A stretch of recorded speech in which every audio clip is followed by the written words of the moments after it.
I have a theory that Kendrick Lamar is the backbone of the current hip-hop zeitgeist.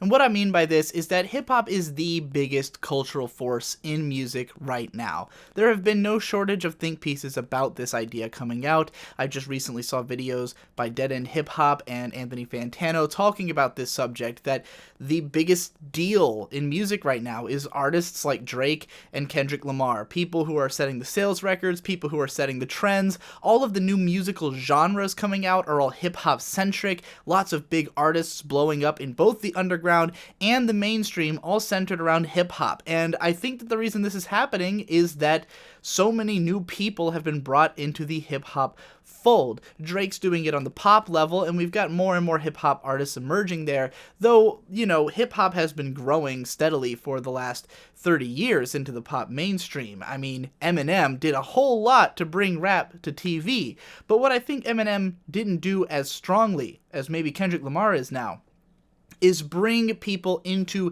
the hip-hop culture. And I think Kendrick Lamar has done a much better job of getting people like me, music nerds, white kids who listen to heavy metal and prog rock. He's brought them into this genre and showed us about all the experimentation happening here and showed us where the innovations lie. And I think that that has caused this firmer backbone to be shaped, where now there's more and more people who are interested in hip-hop as a whole, as opposed to merely taking a passing interest in one artist. And I don't think Drake could have done this, which is why I think that Kendrick Lamar is even more important. Because whereas, for me growing up, I had hip-hop always in the background, but I never took a deep interest in it. And I'm going to be using myself as the big example here, because this is why I have the fucking theory in the first place. When I was growing up, we had Eminem on TV, and he would put out these hilarious songs like fucking, The Real Slim Shady or Without Me. And he also had some really fun, iconic songs like fucking Lose Yourself. And these were big deal songs that I was really into at the time. But whenever I would put on an Eminem album, I would then be confronted with just, rap music, like normal rap, because the stuff he was putting on TV wasn't typical. It wasn't really stuff that's like the genre. It's this goofy stuff that involves more pop culture than just rap culture, more of this outside appeal that, goes beyond what only rappers are talking about. So he hits people like me with songs like that, but then I don't really get pulled into the full album experience. And I know there's plenty of people who did. And, don't get me wrong, again, hip-hop has been, it's been growing exponentially in size for a long time now. And you've got an artist like Drake who makes these great pop hits, but again, I don't think he's like single-handedly getting people into hip-hop. People just listen to those hits. Someone who listens to Hotline Bling 3,000 times isn't necessarily going to go listen to Views and love it, and even if those albums sell pretty well, especially through streams, again, the streaming is mostly for these songs that they're putting on repeat. And I don't think that Drake could have gotten like music nerds deep into hip-hop, and in that way he wouldn't be a huge enough or a lasting enough influence on newer artists, people on the come up who are deeply interested in music history, the kind of people who are going to experiment with genres and who are going to change the nature of it and to grow it out to become such a cultural force. I think Kendrick Lamar did that, though, and here's how. Because Kendrick Lamar, in a way, tricked people like me into understanding hip-hop. So the first Kendrick Lamar song I heard was Bitch Don't Kill My Vibe. And I loved it because I just thought of it as like a chill song. Like, this was just a really vibey, atmospheric song that I could have on in the background. It barely even has any like real rapping in it. Like, it's got verses, but they're all these weird alien, sparse, off-putting things with kind of cryptic lyrics that don't, make a whole lot of sense at first listen. And there's all these different vocal styles and stuff going on. It doesn't sound like a hip-hop track by any conventional meaning. That. And so, I put this song on and I get an interest in this artist and I start looking into it, and then I hit Backseat Freestyle. And the stereotype that everyone had about rap, for the longest time, especially people who are into rock music, people who don't listen to rap, is that it's all a bunch of ignorant bullshit, that it's always about fucking hoes and cash money and all that shit, and people who want something deeper lyrically aren't going to listen to the genre when they think it's all that. And when that's what the main, pop rap stuff is, like, they're not going to find the underground shit unless they find a hip-hop head to talk to. So I listened to a song like Backseat Freestyle for the first time, and I'm like, oh, okay, is this guy just another, he was which bitch don't kill my vibe, just a fluke?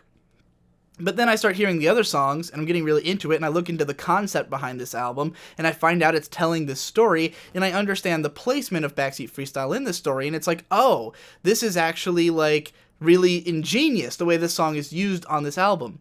But here's where the important detail is. That after knowing that, I then fell in love with Backseat Freestyle, and now I completely appreciate it for its ignorance, for its fun. The fact that it's this fucking audacious song where he's singing about his dick being as big as the Eiffel Tower so he can fuck the world for 72 hours. It's like so over the top and genius, and it makes me wonder, how did I not notice in the first place? How did I not notice that all these raps that are about this like crazy, ridiculous lifestyle shit, the reason that people like it is because it's fun. It's over the top. It's self-aware. It's tongue-in-cheek. Tons and tons of the mainstream rap is like that. Not to say that every gangsta rapper is like playing a character, but like a lot of it is deliberately over the top for the fun of it. And once I appreciated that, it really blew the doors off of shit, where now I could listen to something like Trap Lord, which is fucking complete ignorant bullshit, but it's so obviously intended to be that way. I mean, A$AP Ferg is, by all accounts, a character who is just this wacky, office rocker, insane person, but then you listen to a song like Shaba with an appreciation for that, and suddenly it's the greatest fucking song in the whole world, Shaba is one of my favorite songs of all time.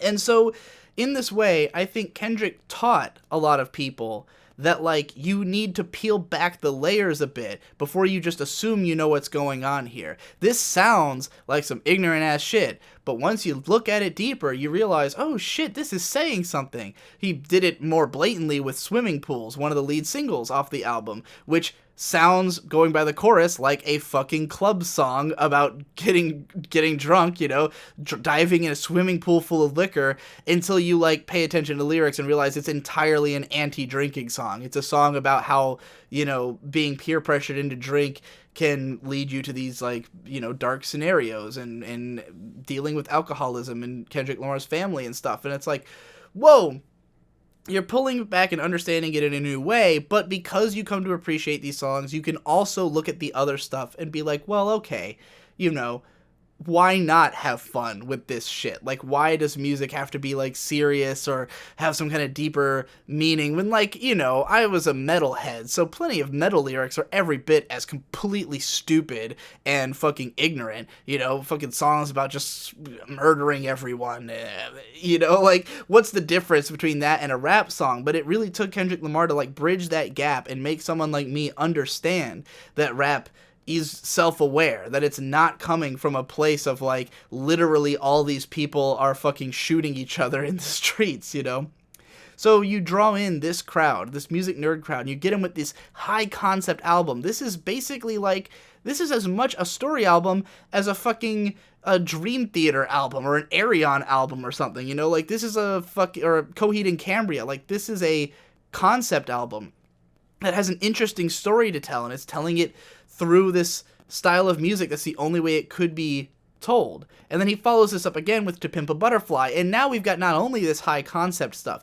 this highly experimental sound where each track is kind of completely different, and there's all these jazz instrumentals, shit like For Free, which is just like this technical mastery, and then you follow that up with also the critical acclaim that every critic loves Kendrick Lamar, that To Pimp a Butterfly was topping everybody's album of the year lists, that All Right was topping the single of the year lists, when you've got Anthony Fantano, this big YouTuber who's putting hip-hop albums consistently on the top of his lists, when you've got Pitchfork putting, hip-hop albums on the top of their lists, putting up, Kanye and Kendrick, all of this really draws attention, Like, it draws people like me in who are seeing, like, okay, this isn't just a niche thing. Like, this isn't just for rap fans. This is for everybody. Everybody can understand the appeal of Kendrick Lamar. Everybody gets that this is intelligent music, that this is music about something, that this is music with a message, you know?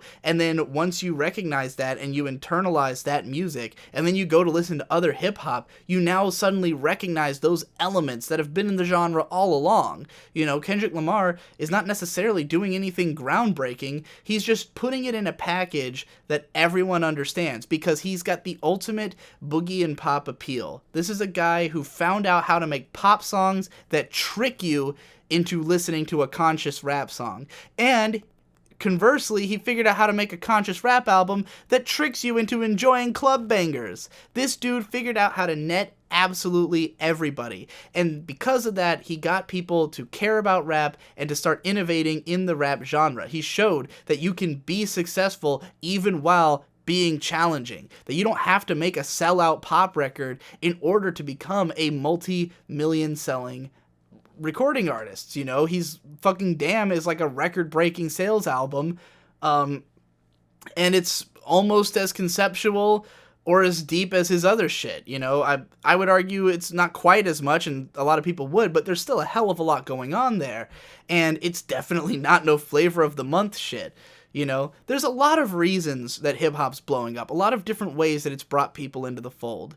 You've got stuff like Lil B and all these meme raps, you know, I'm saying that endearingly, like people who literally their rap becomes memes. Like, memes propagate and bring people into the genre, but they're short-lived. No one's talking about Lil B anymore. You know, you've got Odd Future, which are bringing people in on this, like, lifestyle kind of thing, this, like, clique that people want to know about this group. But Odd Future's dead now. Nobody talks about Odd Future. You know, you still got Tyler and Earl making music and being important, but, like, the actual cultural impact of Odd Future has waned. You've got stuff like Drake, who is big and he's going to influence the mainstream and what's going on in pop. But, you know, pop always changes gears. Pop music is going to be something else in 5 years. It's not going to be super hip-hop focused the way it is now. But hip-hop itself, as a thriving genre that's one of the most important and innovative happening, is going to stay that way because we have this backbone of a classic album like Good Kid, Mad City or To Pimp a Butterfly that we're all building off of now. That we've got this, like, pillar of the genre that everyone recognizes, not just hip-hop fans. You know, like something like Wu-Tang Clan's 36 Chambers. Everyone who's a hip-hop fan knows it's a classic album. Everyone knows it's something that's going to be a tentpole of the genre, but you're not going to see it on the top 10 of a greatest albums of all time list the way you are going to see like a Beatles album or something. Kendrick Lamar changed that. He's made it so now the hip-hop is going to be listed there because no one can deny it. No one is questioning that there are hip-hop albums that are among the greatest albums of all time. Because if you look at anyone's top 5 albums of the last 5 years list, anyone who's looking at the whole lens of all of music, they're gonna put those Kendrick Lamar albums in there. So that's why I think he's formed a backbone for this hip-hop zeitgeist. He's given us something to cling to. He's the rock in the middle of it all. Everything else is going to pass by or go in this or that direction. All of it's important. All of it's influential. All of it's going to matter. But Kendrick Lamar is going to keep it fucking steady. At least that's my theory. Let me know what you think in the comments below, and stick around on my brand new music channel where I'm going to be talking about music, some of it broad stuff like this, some of it album reviews, lyrical interpretations, me just listing my favorite songs, you know, whatever. I don't know what it's going to be. It's a music place, so have fun. Enjoy yourself here.